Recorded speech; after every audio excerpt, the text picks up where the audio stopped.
Hoy en las 7 viajamos entre la historia y la palabra, dos fuerzas capaces de construir civilizaciones y también a personas. Nuestro primer invitado, él es conferenciante, escritor y divulgador, apasionado por la historia y el viaje.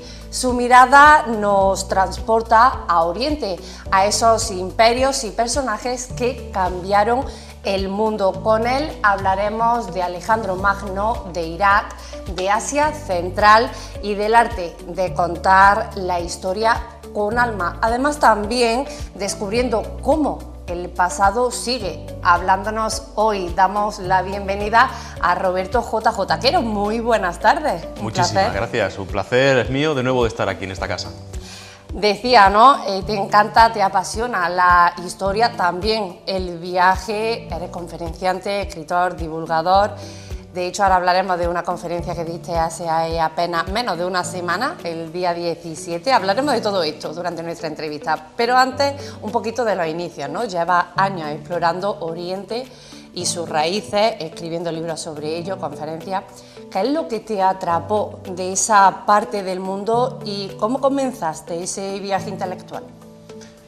Yo creo que decía una escritora que todo lo que se hace antes se sueña, o antes era un sueño, y efectivamente yo gran parte de mi vida estuve soñando con hacer esos viajes que, bueno, pues gracias a Dios ahora estoy pudiendo hacer. Se centran sobre todo, como hemos dicho, en Oriente, pero bueno, Oriente es algo muy amplio, sobre todo en el mundo árabe e islámico de Oriente, aunque bueno, este año he llegado incluso a China. Pero, como decía, ¿qué es lo que me ha inspirado? Yo creo que sobre todo la historia y la certeza de que cuando estoy allí, estoy caminando por la tierra de mis padres. Al fin y al cabo, siempre lo digo en las conferencias cuando toca, pero creo que cuando uno camina por la orilla del Tigris, del Éufrates, del Nilo, siente, si tiene una mínima sensibilidad con la historia, que está pisando la patria de sus padres. Y eso siempre me ha llamado mucho, me ha impelido a estar y a viajar allí, y bueno, pues es básicamente lo que me lleva a esas tierras. Esas tierras que al final te permiten descubrir cultura y descubrir aquella historia que, como yo comentaba, ¿no?, a día de hoy nos sigue hablando, ¿no? Ese pasado está, no sé si quizás más presente que nunca. En tus conferencias, por ejemplo, esas conferencias sobre Alejandro Magno, habla del hombre detrás del mito. ¿Qué crees que lo hace tan actual más de 2 milenios después? Yo creo que cuando hablamos de Alejandro hay muchísimas cosas que conviene destacar, podríamos hablar horas, pero bueno, respondiendo a tu pregunta de por qué está tan en boga Alejandro o nunca ha dejado de estar en boga, realmente es curioso que un hombre que murió con 32 años bueno, se formara a su alrededor lo que se formó y lo que se ha seguido formando en la historia. Yo creo que lo hace tan actual es, entre otras cosas, su política con los vencidos. Es decir, cuando Alejandro conquistaba un territorio, la mayoría de las veces le devolvía el trono al rey conquistado. Cuando conquistaba un reino, por ejemplo, cuando conquistó Persia y se encontró con el harén de mujeres y la familia, que solamente estaba compuesta por mujeres, porque los hombres estaban en la guerra, estaban muertos o huidos o hechos prisioneros, del rey Darío, que era su enemigo a muerte, las perdonó a todas y además les dijo a todos sus hombres que trataran a esas mujeres como mujeres de su propia familia. Hace 2300 años, en un territorio que hoy se llama Irán, que hoy se llama Irak, que hoy se llama, bueno, pues toda la zona de Mesopotamia, y yo creo que Alejandro se adelantó unos cuantos milenios en esa política de lo que hoy llamamos integración de culturas. ¿Crees que las películas que hay sobre Alejandro Magno representan lo que es realmente su historia? Hay varias, la última se hizo en 2004, es de Oliver Stone, si no recuerdo mal, y creo que lo que es el centro del mensaje de Alejandro o del mensaje de la vida de Alejandro lo representa bastante bien. ¿Por qué? Porque representa esa faceta y esa cara de Alejandro humana. Alejandro es verdad que fue un conquistador, pero creo que fue mucho más. Es decir, creo que superó con creces a todos los que puedan considerarse rivales suyos en la historia. Es decir, pocos hombres, pocos conquistadores hicieron eso con las mujeres del harén o las mujeres de la familia del enemigo. Pocos hombres, pocos conquistadores devolvían el trono al vencido. Yo creo que, bueno, a mí personalmente me llena de orgullo pertenecer a la misma especie que un hombre como Alejandro. Y yo creo que la clave de la historia está en que comprendamos que no estamos estudiando gente que murió hace mucho tiempo, sino gente que vivió hace mucho tiempo y que tuvo nuestras mismas preocupaciones y nuestros mismos sueños. Roberto, has comentado Irán, Irak, y precisamente en alguna conferencia hablas de que Irak es donde todo empezó. ¿Por qué considera ese territorio la cuna de nuestra civilización? Mesopotamia, hay hay varias cunas de la civilización. Una está en el río Indo, en lo que hoy es Pakistán, otra en el Nilo, en Egipto, y otra entre el Tigris y el Éufrates, en ese creciente fértil entre esos dos ríos tremendos que atraviesan el corazón de Irak. Y bueno, muchas veces se dice que todo surgió allí, quizás sea un poco exagerado, pero la verdad es que la escritura, por ejemplo, el fenómeno de la escritura, de plasmar por escrito algo que en principio es oral, otra serie de cosas como la canalización de aguas, incluso la agricultura, la ganadería, surgió en ese punto del mapa, lo cual me parece pues muy relevante, me parece muy atractivo. En tus charlas y libros combina historia, arqueología y emoción. ¿Cómo consigues que el pasado cobre vida para el público actual, el público de hoy? Yo creo que la base es lo que hemos dicho antes, que seamos conscientes en todo momento de que no estamos hablando de gente que murió y gente que era, por así decirlo, una especie diferente a nosotros, con otros intereses, con otros sueños, no, sino que eran muy parecidos. Yo creo que el amor por la historia se despierta en el individuo cuando se tienden los puentes entre el presente y el pasado. Yo creo que entre los antiguos, ya sea hace 2000 años, 5000 o 5 años, nos separa simplemente un océano, que es un océano de tiempo, y los océanos en cualquier caso se pueden cruzar. Si la distancia es mayor, pues conviene tener un barco mejor, es decir, una preparación intelectual más concreta, pero yo creo que en cualquier caso se puede llegar a esos momentos de la historia. Y creo que simplemente la clave es transmitir esa pasión y hablar de esos personajes como si fueran gente actual. Personajes, estamos viendo en pantalla imágenes, ¿no?, de lo que es la película de Alejandro Magno y precisamente el título que hay arriba, Un dios llamado Alejandro. Hemos visto partes de lo que es la película, escenas de conflictos, y a día de hoy Irak y muchas otras ciudades son temas de actualidad precisamente por esos conflictos, ¿no?, esos conflictos de civilizaciones.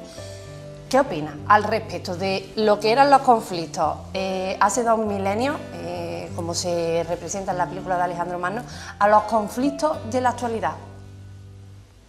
Puede parecer que los antiguos en general eran mucho más salvajes, ¿no?, y pues luchaban con lanzas y con espadas, pero sorprendería a la gente saber que normalmente moría mucha menos gente en las guerras hace 2000 años que ahora, simplemente porque los civiles en principio no morían. O sea, se enfrentaban dos ejércitos en un campo de batalla y los civiles podían sufrir si había algún tipo de saqueo en la ciudad. Pero hoy en día... Claro, hoy en día las guerras además han cobrado un cariz completamente diferente, porque antiguamente la estrategia tenía un papel. Quien fuera más inteligente ganaba la guerra. Actualmente simplemente depende de quién tenga las armas más grandes y más destructivas. Aparte, yo creo que en el tiempo de Alejandro, bueno, en la historia en general, el soldado tenía que tener el arrojo y la sangre fría de hundirle un puñal en el estómago a su enemigo mientras le miraba a los ojos. Hoy en día se pulsa un botón y me da la impresión de que no se es consciente del sufrimiento que se causa, porque con pulsar un botón han muerto miles de personas. Y la repercusión que tiene, y personas pues que no estaban metidas en ese conflicto, claro, ¿no? Hoy en día muere prácticamente toda la población. Sí, sí. Antiguamente se mediaba más, había más palabras de por medio antes de llegar a un conflicto. Depende del caso. En el caso de Alejandro, por ejemplo, es muy curioso que... yo creo que es muy inspirador en general el personaje de Alejandro por la pasión que tiene, y una palabra que en griego es pozos. Pozos es muy difícil de traducir, pero básicamente sería el interés, el ansia, el anhelo desmedido por llegar a un sitio o por ver algo. Alejandro deseaba profundamente llegar a los confines del mundo. Era su objetivo a partir de cierto momento de la campaña. Y bueno, viendo que era imparable, Alejandro no perdió ninguna batalla en esos 10 años que estuvo de conquistas, el rey que estaba perdiendo, o sea que era el emperador Darío III de Persia, el rey de ese gran imperio inmenso que gobernaba todo el orbe y que tenía más de 360 concubinas, tenía una cohorte de perfumistas, de cocineros, de especialistas en hacer dulces, o sea, una cosa absolutamente estrafalaria, le mandó numerosas cartas a Alejandro, diciendo: si paras, te cederé la mitad de mi imperio y la mano de mi hija. Y una serie de concesiones más, claro. Y los soldados de Alejandro lo decían: acepta. Y Alejandro siempre decía: si yo fuera tú, si yo fuera un soldado, aceptaría, pero yo soy Alejandro. Y no puedo parar hasta que no vea los confines del mundo. Y de hecho no se detuvo hasta que sus propios hombres se amotinaron y tuvo que volver a Babilonia, donde murió pues poco tiempo después. Un peliculón, por cierto, muy recomendado, que además nos hace aprender sobre la historia. Cambiamos ahora y nos vamos hasta el continente de Asia Central. Después de recorrer Asia Central, ¿qué lecciones crees que podemos aprender de aquellas repúblicas fascinantes y poco conocidas también? Asia Central, yo creo que, bueno, yo soy cristiano, pero he conocido muchas culturas, he conocido a mucha gente de muchas religiones y creo que es el espejo en el que el Islam debería mirarse. Asia Central es un mundo islámico, son repúblicas islámicas, Kirguistán, Tayikistán, Turkmenistán, Kazajistán, Uzbekistán, Afganistán. Bueno, vamos a dejar Afganistán a un lado porque es un ejemplo un poco, quiero decir, es rara avis dentro de Asia Central, pero el resto son países que, a pesar de ser islámicos, son muy moderados. En general, la gente disfruta de unas garantías y de unos derechos bastante altos, exceptuando también Turkmenistán, que es una dictadura comunista con leyes muy extrañas. Pero podemos decir que yo creo que es el ejemplo en que el Islam o el mundo árabe en general, ellos no son árabes, pero el mundo árabe debería mirarse. Es muy raro, son muy raros los episodios, por ejemplo, de fanatismo, de terrorismo, de presión social contra la mujer en Asia Central. Así que yo creo que la lección que yo he aprendido es esa, que es un referente y creo que se puede considerar la luz del mundo islámico.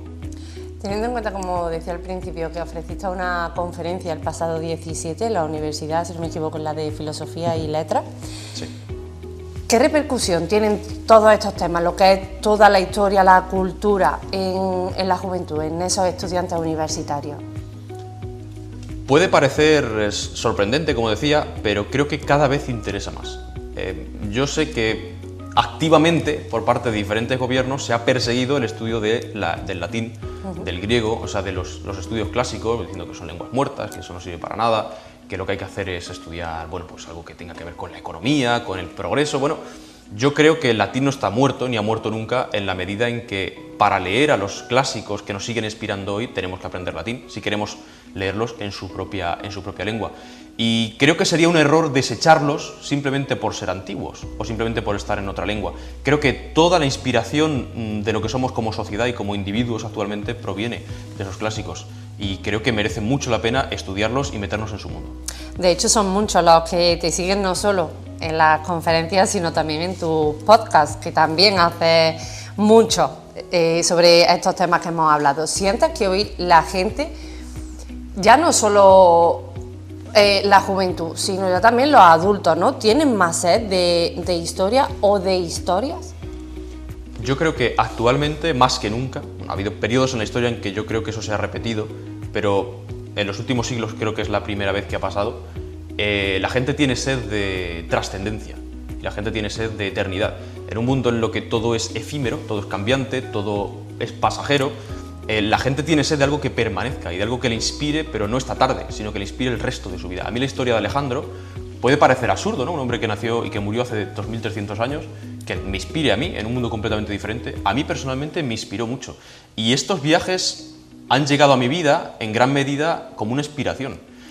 Yo quiero recordar solamente una anécdota muy rápido, y es que en el sur de España, en Cádiz, había un templo, en época romana estoy hablando, al dios Melkart, bueno, un dios fenicio, y en la puerta del templo, o antes de llegar al templo, había una estatua colosal de Alejandro, ¿vale?, de Alejandro Magno.